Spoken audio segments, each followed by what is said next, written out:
আসসালামু আলাইকুম প্রিয় ভিউয়ার্স, আমরা এখন ঢাকা থেকে রাজশাহীর দিকে যাচ্ছি। এটা যমুনা সেতু পার হয়ে সিরাজগঞ্জ রোড থেকে এসে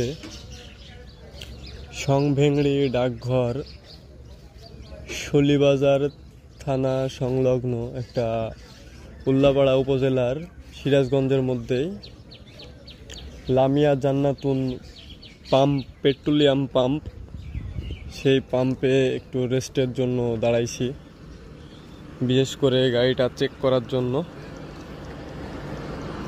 তো গাড়ি চেক করে হালকা কিছু নাস্তা পানি খেয়ে আবার আমরা আমাদের গন্তব্যে রওনা হব।